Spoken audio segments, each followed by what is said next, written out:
Question है, अकबर ने दास प्रथा का अंत कब किया था? अकबर के द्वारा दास प्रथा का अंत किया गया था 1562 ईस्वी में। अकबर के द्वारा दास प्रथा का अंत कब किया गया था? 1562। तो सर 1582 में।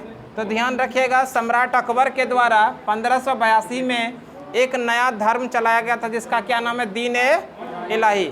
सम्राट अकबर ने, मुगल बादशाह अकबर ने दीन ए इलाही धर्म की स्थापना कब किया था? 1582 में। सर 1571, तो इसको भी जान लीजिए, 1571 में अकबर ने राजधानी अपना बदल के कहाँ किया था? फतेहपुर सिकरी। और 1571 में ही गुजरात विजय के दरमियान, गुजरात को विजय के उपलक्ष्य में फतेहपुर सिकरी में बुलंद दरवाज़ा का निर्माण करवाया था। याद रखिएगा, अकबर ने अपनी राजधानी बदल के फतेहपुर सिकरी को किस वर्ष बनाया? 1571 में। और इसी समय यहीं पर क्या बनवाया था? बुलंद दरवाजे का निर्माण करवाया था। बुलंद दरवाजे का निर्माण किसके द्वारा कराया गया? अकबर के द्वारा। कहाँ पर? फतेहपुर सिकरी में।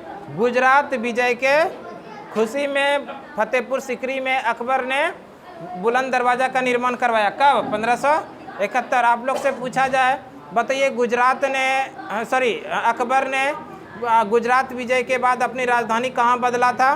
फतेहपुर सिकरी। और उसी जगह क्या बनवाया था? बुलंद दरवाजा। नेक्स्ट देखिए, अकबर ने जजिया कर कब समाप्त किया? 1564। ये चारों कहीं ना कहीं घूम फिर के एग्जाम में आते रहता है। देखिए, अगर इस बार पूछा ये 1562 में कि अकबर ने दास प्रथा का अंत किया, तो हो सकता है इस बार क्या पूछ दे? दीन इलाही धर्म कब चलाया? तो ध्यान रखिएगा, दीन इलाही धर्म 1582 में। अकबर ने अपनी राजधानी बदलकर फतेहपुर सिकरी कब किया था? 1571 में। और 1564 में क्या किया था? जजिया कर समाप्त किया था। नेक्स्ट क्वेश्चन देखिए, नेक्स्ट क्वेश्चन है, बारदोली सत्याग्रह का नेतृत्व किसने किया था? ध्यान रखिएगा, बारदोली सत्याग्रह हुआ कब था? ये भी ध्यान रखिए, 1928 में हुआ था बारदोली सत्याग्रह। और इसका नेतृत्व जो किया था सरदार वल्लभ भाई पटेल ने। सरदार वल्लभ भाई पटेल, सरदार वल्लभ भाई पटेल। ध्यान रखिएगा, बारदोली सत्याग्रह का नेतृत्व किसने किया था? सरदार वल्लभ भाई पटेल के द्वारा। इसमें हुआ क्या था? यहाँ पर बारदोली में 1928 के आसपास के समय में यहाँ पर अंग्रेज़ों ने किसानों पर बहुत ज़्यादा अत्याचार कर रहे थे और कोई भी पुरुष यहाँ पर खड़े नहीं हो रहे थे इनके विरोध में। इनके विरोध में कोई भी पुरुष खड़े नहीं रहते। अंततः सरदार वल्लभ भाई ने यहाँ पर एक विद्रोह किया जिसका क्या नाम है? अंग्रेज़ों के खिलाफ किसानों के साथ मिलकर एक विद्रोह किया जिसका क्या नाम है? बारदोली सत्याग्रह। इसी में खुश होकर यहाँ के महिलाओं ने सरदार वल्लभ भाई पटेल को सरदार की उपाधि दी। क्वेश्चन एग्जाम में आता है, बताइए सरदार वल्लभ भाई पटेल को सरदार की उपाधि किसने दिया? तो आंसर कीजिएगा, बारदोली की महिलाओं ने। अच्छा, ये बारदोली है किस राज्य के अंदर? गुजरात के अंदर। ये भी याद रखिएगा, बारदोली किस राज्य के अंदर है मेरे भाई? गुजरात के अंदर है बारदोली। बारदोली सत्याग्रह हुआ कब? 1928 में सरदार वल्लभ भाई पटेल के नेतृत्व में किया गया। सरदार वल्लभ भाई, सरदार की उपाधि किसने दिया? इसको भी जानिए, सरदार की उपाधि इसको किसने दिया? तो याद रखिएगा, बारदोली की महिलाओं ने। बारदोली की महिलाओं ने, बारदोली की महिलाओं ने इनको सरदार की उपाधि दिया। अच्छा, एक बात बताइए, सरदार वल्लभ भाई पटेल का जो प्रतिमा है, इसका जो प्रतिमा सरदार वल्लभ भाई पटेल का प्रतिमा, इसको किस नाम से जानते हैं? Statue of unity. Statue of unity. ये है कहाँ पर? स्टैचू ऑफ यूनिटी ये कहाँ पर है मेरे भाई? Statue of unity. Statue of unity कहाँ पर है? गुजरात के केवड़िया में। ये कहाँ पर है? केवड़िया में, गुजरात के केवड़िया में। इसकी ऊंचाई कितना है? 182 मीटर। इसका डिजाइन किसने तैयार किया है? राम सुतार। डिजाइन किसने तैयार किया है मेरे भाई? राम सुतार। ध्यान रखिएगा, किस नदी के किनारे है? नर्मदा नदी के किनारे है। किस नदी के किनारे है मेरे भाई? नर्मदा नदी के किनारे है। नर्मदा नदी को गुजरात की जीवन रेखा के नाम से जानते हैं। नर्मदा नदी को गुजरात की जीवन रेखा। देखो मेरे भाई, इसमें बहुत सारा क्वेश्चन बना। क्या है? बारदोली सत्याग्रह का नेतृत्व किसने किया? ध्यान रखिएगा, सरदार वल्लभ भाई पटेल ने किया। बारदोली सत्याग्रह हुआ कब? 1928 में हुआ। और ये बारदोली किस राज्य के अंदर है? गुजरात के अंदर है। अगर हम लोग बात करें सरदार वल्लभ भाई पटेल का उपाधि, सरदार की उपाधि इनको किसने दिया? बरदौली की महिलाओं ने। सरदार वल्लभ भाई पटेल का जो प्रतिमा है इसका क्या नाम? Statue of unity. कहाँ पर है? केवड़िया में। और इसका ऊंचाई कितना है? 182 मीटर। इसका डिजाइन किसने तैयार किया है? राम सुतार ने। किस नदी के किनारे है? नर्मदा नदी के किनारे। मेरे भाई एक क्वेश्चन और जानिए, सरदार वल्लभ भाई पटेल का जो जयंती मनाते हैं प्रत्येक वर्ष 31 अक्टूबर को, कब मनाते हैं? 31 अक्टूबर को। इस दिन एकता दिवस के रूप में मनाते हैं। किस रूप में इनका जन्मदिन मनाते हैं? एकता दिवस। ध्यान रखिएगा, एकता दिवस कब मनाते हैं? 31 अक्टूबर। और सरदार वल्लभ भाई पटेल की बात करें मेरे भाई, इसी को बोला जाता है लौह पुरुष के नाम से जाना जाता है। लौह पुरुष, लौह पुरुष के नाम से किसे जाना जाता है? सरदार वल्लभ भाई पटेल। सरदार वल्लभ भाई पटेल देश के पहले गृह मंत्री हुए। स्वतंत्र भारत के पहले गृह मंत्री कौन थे? सरदार वल्लभ भाई पटेल। और अगर बात किया जाए पहले उप प्रधानमंत्री कौन थे? सरदार वल्लभ भाई पटेल। नेक्स्ट क्वेश्चन देखते हैं, है संपूर्ण क्रांति का नारा किसने दिया? ध्यान रखिएगा, संपूर्ण क्रांति का जो नारा दिया है जयप्रकाश नारायण ने। ध्यान रखिएगा, संपूर्ण क्रांति का नारा किसने दिया? जयप्रकाश नारायण। मेरे भाई जयप्रकाश नारायण, इसी को जेपी के नाम से जानते हैं। क्या? जेपी। और ध्यान रखिएगा 1975 में प्रमुख छात्र आंदोलन हुआ था। 1975 के प्रमुख छात्र आंदोलन, और इस प्रमुख छात्र आंदोलन का नेतृत्व किसने किया था? जयप्रकाश नारायण ने। 1975 के प्रमुख छात्र आंदोलन, इसका नेतृत्व किसने किया था? जयप्रकाश नारायण। जयप्रकाश नारायण ने 1977 ईस्वी में जनसंघ का नाम बदल के क्या किया? जनसंघ का नाम बदलकर जनता पार्टी रखा था। ध्यान रखिएगा, जनता पार्टी रखा। तो ये कुछ क्वेश्चन था किससे संबंधित? जयप्रकाश नारायण से संबंधित। संपूर्ण क्रांति का नारा किसने दिया? जयप्रकाश नारायण ने। जयप्रकाश नारायण ने 1975 के प्रमुख छात्र आंदोलन का नेतृत्व किया था, और 1977 ईस्वी में जनसंघ का नाम बदल के क्या किया? जनता पार्टी। नेक्स्ट क्वेश्चन देखते हैं हम लोग। देखिए मेरे भाई, नेक्स्ट क्वेश्चन है, नेहरू रिपोर्ट किसके द्वारा प्रस्तुत किया गया था? नेहरू रिपोर्ट किसके द्वारा प्रस्तुत किया गया था? पहला ऑप्शन है पंडित जवाहरलाल नेहरू, दूसरा है मोतीलाल नेहरू, तीसरा है महात्मा गांधी, और चौथा है डॉक्टर राजेंद्र प्रसाद। मेरे भाई कमेंट बॉक्स में फटाफट आप लोग छापिए कि नेहरू रिपोर्ट किसके द्वारा प्रस्तुत किया गया था। वैसे अगर नेहरू रिपोर्ट की बात करें तो इसी का दूसरा नाम है ब्लूप्रिंट। इसी का क्या नाम है? दूसरा ब्लूप्रिंट। ये 1928 में प्रस्तुत किया गया था अंग्रेज सरकार के पास। किसके द्वारा ये प्रस्तुत किया गया था? कमेंट बॉक्स में फटाफट छापिए। नेहरू रिपोर्ट कब प्रस्तुत किया गया था? 1928 में, अगस्त 1928 में। अगस्त 1928 में नेहरू रिपोर्ट प्रस्तुत किया गया था। नेहरू रिपोर्ट का ही दूसरा नाम क्या है? ब्लूप्रिंट। ये किसके द्वारा प्रस्तुत किया गया था बताइए? ये जो प्रस्तुत किया गया था, ध्यान रखिएगा, मोतीलाल नेहरू के द्वारा। डबल स्टार करके क्वेश्चन छापिए। पहला ही ऑप्शन था पंडित जवाहरलाल नेहरू। जिनको कन्फ्यूजन होगा, हल्का फुल्का पढ़ा होगा, वो नेहरू, जवाहरलाल नेहरू करके आ जाएगा आंसर में। लेकिन इसका जो सही आंसर है क्या है? मोतीलाल नेहरू के द्वारा नेहरू रिपोर्ट प्रस्तुत किया गया था अंग्रेज सरकार के पास। ये नेहरू रिपोर्ट पास नहीं हुआ था, ध्यान रखिएगा। और नेहरू रिपोर्ट किसके द्वारा? मोतीलाल नेहरू के द्वारा। कब? 1928 में। और इसी का दूसरा नाम क्या है? ब्लूप्रिंट। नेक्स्ट क्वेश्चन देखते हैं भाई। देखिए ये आप लोगों के लिए बेहद बेहद बेहद इंपॉर्टेंट क्वेश्चन है। भारतीय राष्ट्रीय कांग्रेस यानी महात्मा गांधी, ध्यान से सुनिए, महात्मा गांधी भारतीय राष्ट्रीय कांग्रेस की अध्यक्षता कब किया था? ध्यान से सुनिए, महात्मा गांधी ने INC यानी भारतीय राष्ट्रीय कांग्रेस की अध्यक्षता मात्र एक बार किए थे। कब? कितनी बार किए थे? मात्र एक बार। मात्र एक बार, वो भी कब किया था? ध्यान रखिएगा, भारतीय राष्ट्रीय कांग्रेस की अध्यक्षता महात्मा गांधी ने मात्र एक बार किया था। का अध्यक्षता, ध्यान से सुनिए, अध्यक्षता मात्र एक बार। वो कब किया था? 1924 ईस्वी में। कब किया था? भारतीय राष्ट्रीय कांग्रेस की महात्मा गांधी ने अध्यक्षता मात्र और मात्र कितने बार किया था? एक बार। वो कब किया था? 1924 में। और ये अधिवेशन कहाँ पर हुआ था? ये भी ध्यान रखिए, बेलगांव अधिवेशन। ये कहाँ पर हुआ था? बेलगांव अधिवेशन। ध्यान रखिएगा, बेलगांव अधिवेशन, बेलगांव अधिवेशन। और ये बेलगांव कहाँ पर है? कर्नाटक के अंदर। बेलगांव कहाँ पर है? कर्नाटक। ध्यान से सुनिए मेरे भाई, भारतीय राष्ट्रीय कांग्रेस की अधिवेशन महात्मा गांधी ने मात्र एक बार किया है। कब? 1924 के बेलगांव अधिवेशन। बेलगांव किस राज्य के अंदर है? कर्नाटक की।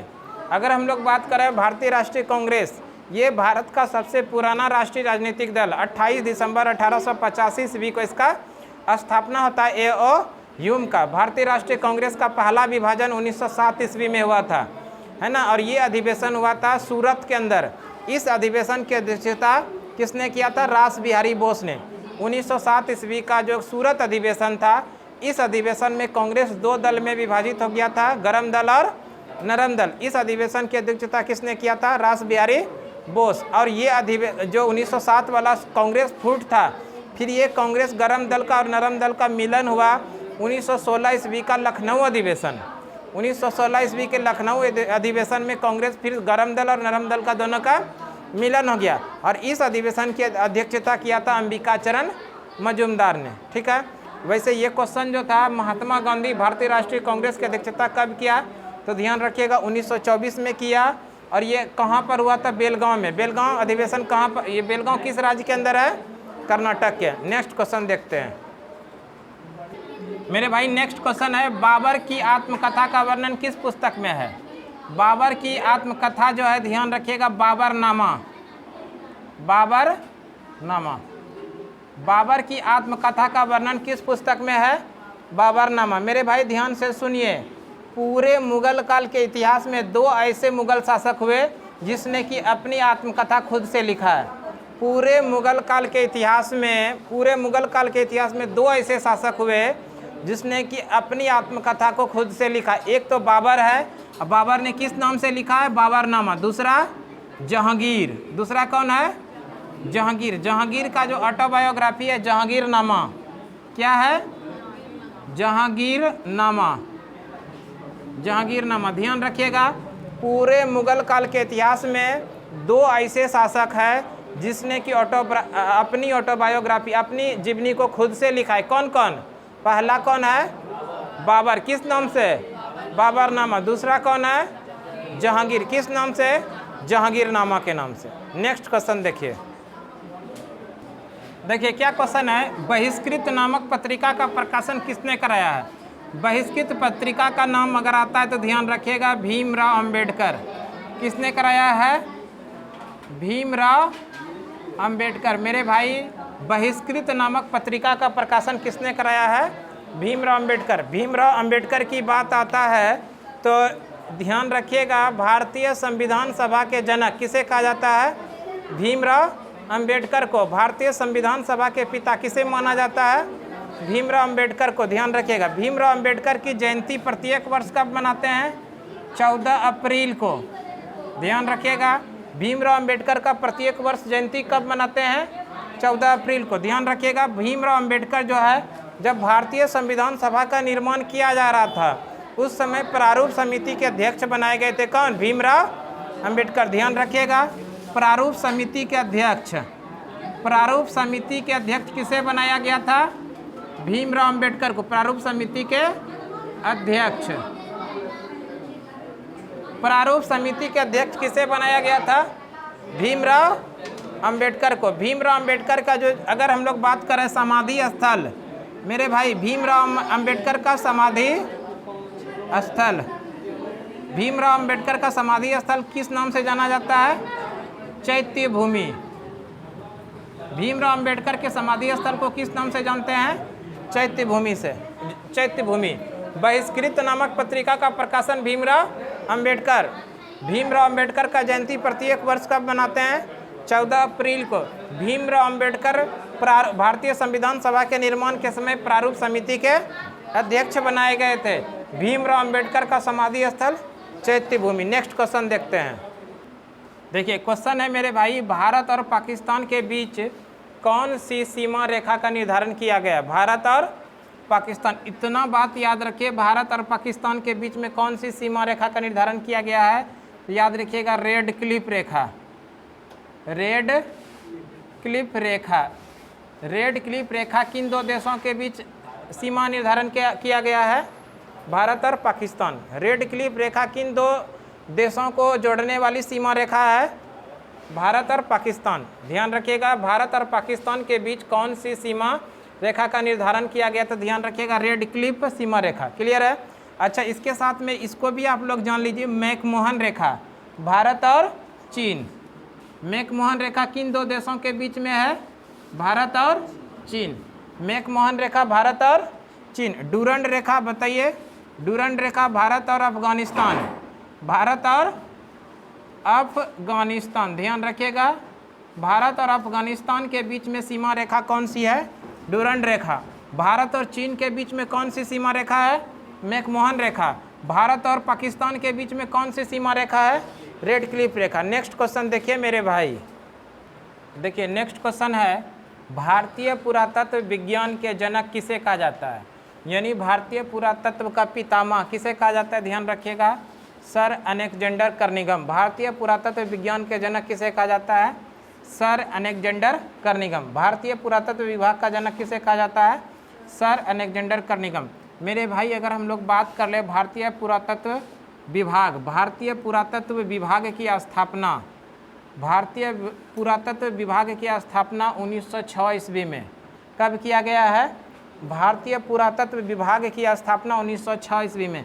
किसी किसी बुक में मेरे भाई 5 भी दिया हुआ है, ध्यान रखिएगा। भारतीय पुरातत्व विभाग की स्थापना कब किया गया है? 1906 भी याद रखिए, 1905 भी याद रखिए। भारतीय पुरातत्व विभाग की स्थापना किसने करवाया था? ध्यान रखिएगा, लॉर्ड कर्जन के द्वारा। लॉर्ड कर्जन ने भारत में भारतीय पुरातत्व विभाग का स्थापना कराया था। भारत में पुरातत्व विभाग की स्थापना किसने कराया? लॉर्ड कर्जन ने। और कहाँ पर इसका हेडक्वार्टर बनाया गया था? ध्यान रखिएगा, कोलकाता में। कहाँ पर करवाया गया था भारतीय पुरातत्व विभाग की स्थापना? कोलकाता में। देखिए इसमें 3-4 क्वेश्चन हुआ। भारतीय पुरातत्व विभाग का जनक किसे कहा जाता है? सर अलेक्जेंडर कर्निघन को। भारतीय पुरातत्व विभाग का जनक किसे माना जाता है? सर अलेक्जेंडर कर्निघन को। भारत में पुरातत्व विभाग का स्थापना किसने कराया? लॉर्ड कर्जन के द्वारा। और भारत में पुरातत्व विभाग का स्थापना कब हुआ? 1906 भी याद रखिएगा, 5 भी याद रखिएगा। भारत में पुरातत्व विभाग का जो स्थापना कराया गया था कहाँ पर? कोलकाता में। तो ये कुछ क्वेश्चन संबंधित था किससे? पुरातत्व से। पुरातत्व विभाग का जनक किसे माना जाता है भारत में? सर अलेक्जेंडर कर्निघन को। भारत में पुरातत्व विभाग का स्थापना कब हुआ? 1905 में। और 1906 में किसके द्वारा कराया गया? लॉर्ड कर्जन के द्वारा। और कहाँ पर कराया गया था? कोलकाता के अंदर। नेक्स्ट क्वेश्चन देखते हैं भाई। नेक्स्ट क्वेश्चन है भाई, फाहियान भारत में किसके दरबार में आए थे? फाहियान। फाहियान भारत में किसके दरबार में आए थे? ध्यान रखिएगा, फाहियान जो भारत में आया था चंद्रगुप्त द्वितीय के दरबार में। ध्यान रखिएगा, किसके दरबार में? चंद्रगुप्त द्वितीय। फाहियान जो भारत में आए थे किनके दरबार में? चंद्रगुप्त द्वितीय के दरबार में भारत आए थे। देखिए एक क्वेश्चन इसके साथ में इसको भी जानिए, ह्वेनसांग। ह्वेनसांग भारत में किसके साथ, किनके शासनकाल में आए थे? हर्षवर्धन के शासनकाल में। ध्यान रखिएगा, हर्षवर्धन के दरबार में भारत में आए थे कौन? ह्वेनसांग। और ये ह्वेनसांग ने एक पुस्तक लिखा है, इसको भी याद रखिए,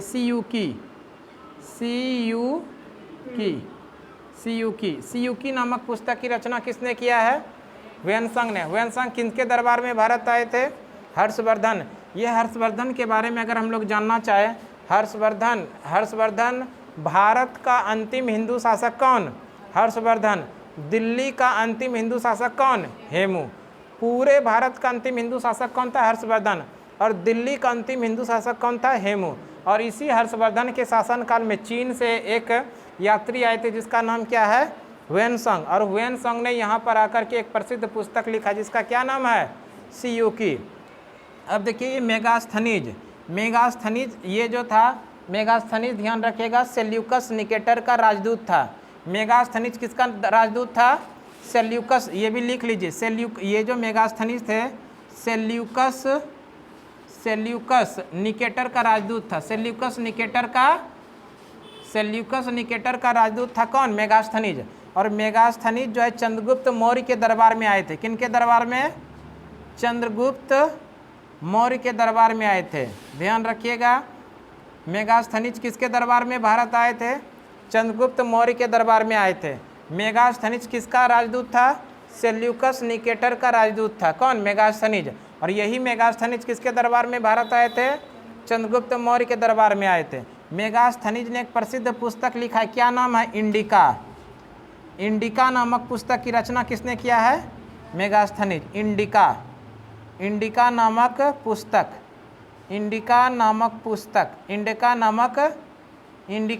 पुस्तक की रचना किसने किया है? मेगास्थनीज ने। ध्यान रखिएगा, इंडिका नामक पुस्तक की रचना किसने किया है? मेगास्थनीज। मेगास्थनीज भारत में किसके दरबार में आए? मेगास्थनीज से चंद्रगुप्त मौर्य के दरबार में आए थे। किनका राजदूत था ये? सेल्यूकस निकेटर का राजदूत था और दरबार में आए चंद्रगुप्त मौर्य के दरबार में। मेगास्थनीज का प्रसिद्ध पुस्तक क्या है? इंडिका, है ना। इंडिका नामक पुस्तक की रचना मेगास्थनीज। वैसे ये जो क्वेश्चन है, फाइयान भारत में किसके दरबार में आया था? चंद्रगुप्त द्वितीय के दरबार में आए थे। ध्यान रखिएगा, हो सकता है कि इस बार जो आप लोगों के एग्जाम में पूछ दे, किसके बारे में? हुएनसांग के बारे में। हुएनसांग भारत में किसके दरबार में आए? हर्षवर्धन के दरबार में आए। और हुएनसांग का प्रसिद्ध पुस्तक क्या है? सियूकी। ध्यान रखिएगा, इसके साथ में इसको भी याद रखिए, मेगास्थनीज जो था सेल्यूकस निकेटर का राजदूत था। सेल्यूकस निकेटर का राजदूत मेगास्थनीज। और मेगास्थनीज भारत में किसके दरबार में आए? चंद्रगुप्त मौर्य के दरबार में आए। और मेगास्थनीज ने एक प्रसिद्ध पुस्तक लिखा जिसका क्या नाम है? इंडिका। नेक्स्ट क्वेश्चन देखते हैं हम लोग। 1929 ईस्वी में किस नदी के किनारे पंडित जवाहरलाल नेहरू ने तिरंगा झंडा फहराया था? मेरे भाई क्वेश्चन दिया 1929, बल्कि ये जो फहराया था 1930 ईस्वी में। ध्यान से समझिएगा, 1929 का लाहौर अधिवेशन हुआ था, कांग्रेस का 1929 का लाहौर अधिवेशन। देखो 1929 का कांग्रेस का लाहौर अधिवेशन, और इस अधिवेशन की अध्यक्षता किसने किया था? पंडित जवाहरलाल नेहरू। आपको क्वेश्चन आएगा, भारतीय राष्ट्रीय कांग्रेस का लाहौर अधिवेशन कब हुआ? 1929 में। किसकी अध्यक्षता में हुआ मेरे भाई? पंडित जवाहरलाल नेहरू की अध्यक्षता में हुआ। और इसी अध्यक्षता में ये निर्णय लिया गया कि जितने भी कांग्रेसी थे उन सभी कांग्रेसी ने अपने आप को क्या कर लिया? स्वतंत्र घोषित कर लिया। देश स्वतंत्र नहीं हुआ, लेकिन जितने भी कांग्रेसी थे सभी कांग्रेसी ने क्या कहा कि हम आज के बाद से क्या है? स्वतंत्र हैं। अंततः इसी में निर्णय लिया गया था कि झंडा फहराया जाएगा, तिरंगा झंडा फहराया जाएगा। और अंततः जो है 26 जनवरी 1930 ईस्वी को रावी नदी के किनारे रात के 12 बजे पंडित जवाहरलाल नेहरू ने भारत के लिए तिरंगा झंडा फहरा के अपने आप को स्वतंत्र घोषित कर दिया था। समझ में आया? ध्यान रखिएगा, 1929 ईस्वी के किस नदी के किनारे पंडित जवाहरलाल नेहरू ने तिरंगा झंडा फहराया था? ध्यान रखिएगा, रावी नदी के किनारे। कांग्रेस का लाहौर अधिवेशन कब हुआ? 1929 में। इस अधिवेशन की अध्यक्षता किसने किया? पंडित जवाहरलाल नेहरू ने। अब जरा सा आप लोग जान लीजिए, कांग्रेस भारत का सबसे पुराना राष्ट्रीय राजनीतिक दल क्या है? कांग्रेस। कांग्रेस की स्थापना 28 दिसंबर 1885। ये कितना बार एग्जाम में पूछा गया है हमको भी नहीं मालूम है, इसलिए ये बहुत ज़्यादा इंपॉर्टेंट है, इसको ध्यान रखिएगा। कांग्रेस का स्थापना कब हुआ? 28 दिसंबर 1885। संस्थापक कौन थे? ए.ओ. ह्यूम। ए.ओ. ह्यूम संस्थापक कौन थे मेरे भाई? ए.ओ. ह्यूम। इसी को बोलेंगे इंडियन नेशनल कांग्रेस। अब शॉर्टकट में इसको हम लोग क्या पढ़ेंगे? आईएनसी। इंडियन नेशनल कांग्रेस को शॉर्टकट में क्या पढ़ेंगे? आईएनसी। आईएनसी जहाँ पर डालेंगे आप समझ जाइए किसकी बात किया जा रहा है? कांग्रेस का। स्थापना कहाँ पर हुआ था? मुंबई में। स्थापना कहाँ पर हुआ था मेरे भाई? मुंबई। अगला क्वेश्चन देखते हैं दोस्त। देखिए मेरे भाई, नेक्स्ट क्वेश्चन है मंदार की पहाड़ी। मंदार की पहाड़ी, इसी को बोलेंगे मंदार हिल। मंदार हिल बिहार के किस जिले में? बहुत फेमस है, यहीं पर समुद्र मंथन का घटना हुआ था। आप जाइएगा इस जगह तो वहाँ पर प्रतिमा बना हुआ है समुद्र मंथन का। ध्यान रखिएगा, मंदार की पहाड़ी बिहार के किस जिले में है? बिहार की पहाड़ी मंदार की पहाड़ी बिहार के किस जिले में? तो ध्यान रखिएगा, बांका में। किस जिला के अंदर है? बांका। आपको क्वेश्चन पूछा जाएगा भारत के किस राज्य में मंदार की पहाड़ी? राज्य पूछा जाए तो आंसर कीजिएगा बिहार। क्लियर है? अगर पूछा जाएगा भारत के किस राज्य में मंदार की पहाड़ी है तो आंसर क्या कीजिएगा? बिहार। अगर आपको क्वेश्चन पूछा जाए बताइए बिहार के किस जिले में मंदार की पहाड़ी है? बांका। ठीक है, मंदार की पहाड़ी कहाँ पर है? बांका के अंदर। नेक्स्ट क्वेश्चन देखते हैं भाई। देखिए नेक्स्ट क्वेश्चन है भाई कि सिलिकॉन वैली के नाम से सिलिकॉन वैली किस शहर का कहा जाता है? सिलिकॉन वैली किस शहर को कहा जाता है? यानी किस शहर का नाम उपनाम सिलिकॉन वैली भी है? तो ध्यान रखिएगा, बेंगलुरु। बेंगलुरु को क्या कहा जाता है? Silicon valley. सिलिकॉन वैली के नाम से किस शहर को जाना जाता है? बेंगलुरु को। एक है साइलेंट वैली, ध्यान रखिएगा, silent valley, silent valley, silent valley Kerala. Silent valley जहाँ पर है तो आंसर क्या करेंगे हम लोग भाई? केरल करेंगे। और सिलिकॉन वैली आएगा तो आंसर क्या करेंगे? बेंगलुरु। साइलेंट वैली आएगा तो आंसर क्या करेंगे? केरल। साइलेंट मतलब होता है शांत, शांत घाटी, इसी को हिंदी में लिखेंगे शांत घाटी। अगर शांत घाटी दिया रहे तो आंसर क्या करेंगे? केरल। और आप लोगों को अगर सिलिकॉन वैली दिया रहे तो आंसर क्या करेंगे? बेंगलुरु। नेक्स्ट क्वेश्चन देखते हैं कि मेरे भाई क्वेश्चन है, सरदार वल्लभ भाई पटेल को सरदार की उपाधि किसने दिया था? सरदार वल्लभ भाई पटेल को सरदार की उपाधि किसने दिया था? देखिए मेरे भाई ध्यान से सुनिए, 1928 के अंदर एक सत्याग्रह हुआ था जिसका नाम है, ये कौन सा? बारदोली सत्याग्रह। 1928 ईस्वी के अंदर एक सत्याग्रह हुआ था जिसका नाम है बारदोली सत्याग्रह। क्या नाम था? बारदोली सत्याग्रह। ये बारदोली जो है ये गुजरात के अंदर हुआ था, गुजरात के अंदर। ये बारदोली सत्याग्रह कहाँ पर हुआ था? गुजरात में। सुनिए ध्यान से मेरे भाई, 1928 के आसपास के समय में गुजरात में इस किसानों के ऊपर में अंग्रेज़ों ने बहुत ज़्यादा अत्याचार कर रहे थे और कोई भी व्यक्ति अंग्रेज़ों के विरुद्ध खड़े होकर बोलने वाला नहीं था। इसी बीच में एक व्यक्ति है जिसका नाम है सरदार वल्लभ भाई पटेल। वो खड़े हुए और अंग्रेज़ों के इस किसानों के साथ खड़े होकर किसानों के साथ मिलकर अंग्रेज़ों का विरोध किए थे। किस सत्याग्रह के अंदर? बारदोली सत्याग्रह के अंदर। ये कब हुआ था? 1928 में। इसी में खुश होकर बारदोली की महिलाओं ने सरदार वल्लभ भाई पटेल को सरदार की उपाधि दिया। क्लियर है? तो देखो, सरदार वल्लभ भाई पटेल को सरदार की उपाधि किसने दिया? तो आंसर कीजिएगा, बारदोली की महिलाओं ने। बारदोली की महिलाओं ने, बारदोली की महिलाओं ने। ध्यान रखिएगा, सरदार वल्लभ भाई पटेल को सरदार की उपाधि किसने दिया? बारदोली की महिलाओं ने, बारदोली की महिलाओं ने। ध्यान रखिएगा, आपको ये भी पूछा जाएगा सरदार वल्लभ भाई पटेल को सरदार की उपाधि किस सत्याग्रह के समय दिया गया? तो आंसर क्या करेंगे? बारदोली सत्याग्रह। सरदार वल्लभ भाई पटेल को सरदार की उपाधि किस सत्याग्रह के समय दिया गया? तो आंसर क्या करेंगे? बारदोली सत्याग्रह। बारदोली सत्याग्रह कब हुआ? 1928 में। बारदोली सत्याग्रह कहाँ पर हुआ था? किस राज्य में हुआ था? गुजरात में। बारदोली सत्याग्रह किस राज्य के अंदर हुआ? गुजरात में। सरदार वल्लभ भाई पटेल का नाम आता है ना मेरे भाई, तो ये क्वेश्चन जरूर याद रखिए। सरदार वल्लभ भाई पटेल देश के पहले गृह मंत्री थे। भारत के पहले गृह मंत्री कौन थे? भारत के ऐसा लिखिए, स्वतंत्र भारत के पहले गृह मंत्री। स्वतंत्र भारत के पहले गृह मंत्री, स्वतंत्र भारत के पहले गृह मंत्री कौन थे? सरदार पटेल। स्वतंत्र भारत के पहले गृह मंत्री कौन थे? सरदार पटेल।